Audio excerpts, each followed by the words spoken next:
The Life and Sad Ending of Patty Duke. Anna Marie Patty Duke was born September 14, 1946, at Bellevue Hospital in the Manhattan borough of New York City, the youngest of three children, of Frances Margaret, a cashier, and John Patrick Duke, a handyman and cab driver. She is of Irish and German descent. Duke was raised in the Elmhurst neighborhood of Queens, where she, her brother Raymond, and her sister Carol experienced a difficult childhood. Their father was an alcoholic, and their mother suffered from clinical depression and was prone to violence. When Duke was 6, her mother forced her father to leave the family home. When Duke was 8, her care was turned over to talent managers John and Ethel Ross, who, after promoting Patty's brother, was looking for a girl to add to their stable of child actors. The Rosses' methods of managing Duke's career were often unscrupulous and exploitative. They consistently billed Duke as being 2 years younger than she actually was and padded her resume with false credits. They gave her alcohol and prescription drugs, took unreasonably high fees from her earnings, and made sexual advances to her. She never saw her father and saw her mother only when she visited to do the Rosses' laundry. In addition, the Rosses made Duke change her name. Anna Marie is dead, they said. You're Patty now. They hoped that Patty Duke would duplicate the success of Patty McCormick. One of Duke's early acting roles was in the late 1950s in the soap opera The Brighter Bay. She also appeared in print ads and in television commercials. In 1959, at the age of 12, Duke appeared on the $64,000 question and won $32,000. Her category of expertise, according to her autobiography, Call Me Anna, was popular music. In 1962, it was revealed that the game show had been rigged, and she was called to testify before a panel of the United States Senate. Duke eventually testified before congressional investigators and broke into tears when she admitted she'd been coached to speak falsely. Also in 1959, Duke appeared in a television adaptation of Meet Me in St. Louis as Tootie Smith, the role that had been originated in the film version by Margaret O'Brien. Duke's first major starring role as Helen Keller, with Anne Bancroft as Anne Sullivan, in the Broadway play The Miracle Worker, which ran from October 1959 to July 1961.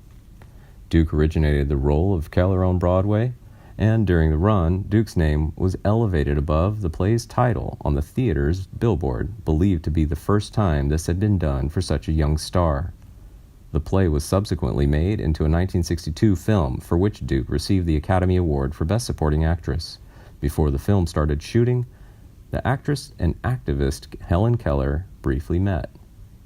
At 16, Duke was the youngest person at the time to have received an Academy Award in a competitive category. Duke returned to television, this time starring Laurence Olivier and George C. Scott in a television production of The Power and the Glory. Duke's own series, The Patty Duke Show, created by Sidney Sheldon especially for her, began airing in September of 1963.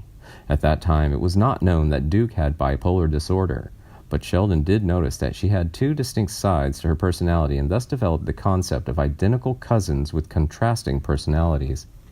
Duke portrayed both main characters, Patricia, Patty Lane, a fun-loving American teenager who occasionally got into trouble in school and at home, and her prim and proper identical cousin from Scotland, Cathy Lane.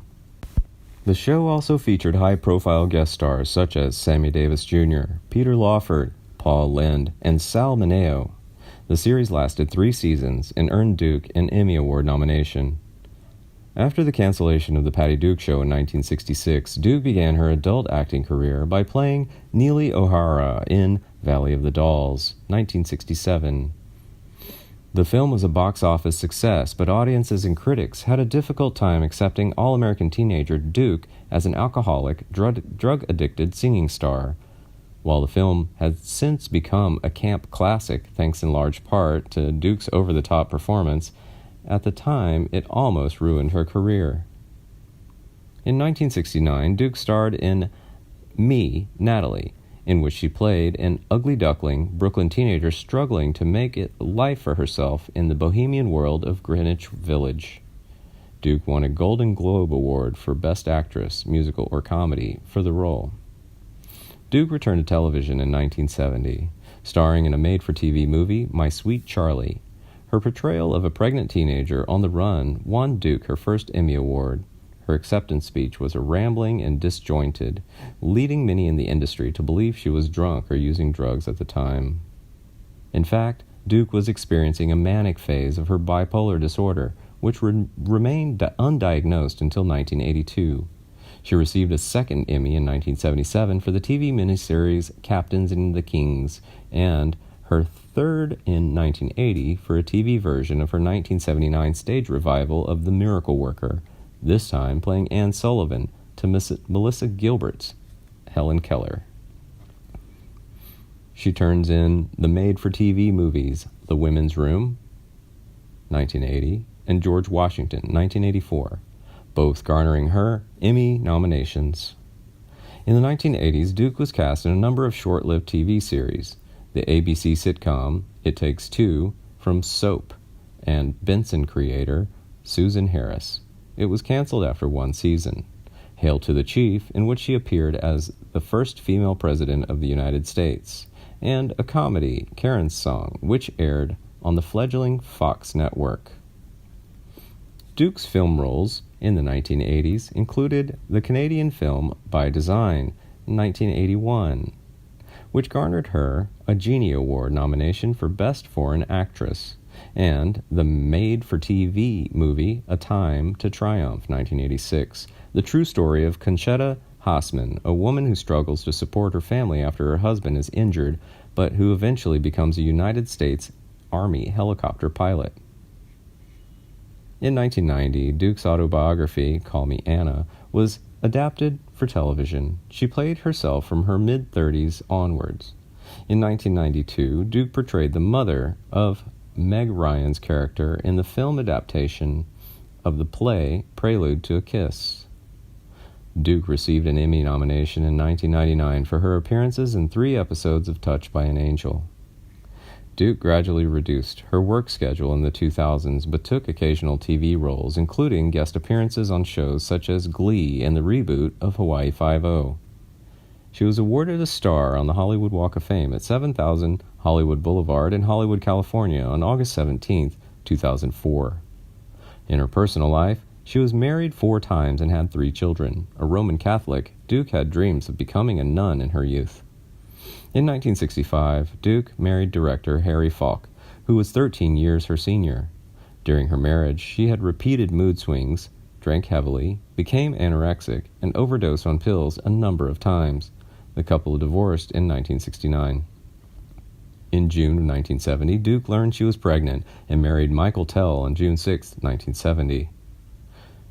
During a manic phase, the marriage lasted 13 days before ending in an annulment on July 9, 1970. Her son, actor Sean Astin, was born on February 25, 1971. Duke married John Astin in August 1972. Astin adopted Sean, and the couple had a son, actor Mackenzie Astin, in 1973. During this period, Duke underwent a hysterectomy. The couple divorced in 1985. Duke married her 4th husband, Drill Sergeant Michael Pierce, in 1986, and remained married to him until her death 30 years later. Sadly, Duke died on the morning of March 29, 2016, in Coeur d'Alene, Ohio, of sepsis from a ruptured intestine at the age of 69. She was cremated, and her ashes were interred at Forest Cemetery in Coeur d'Alene.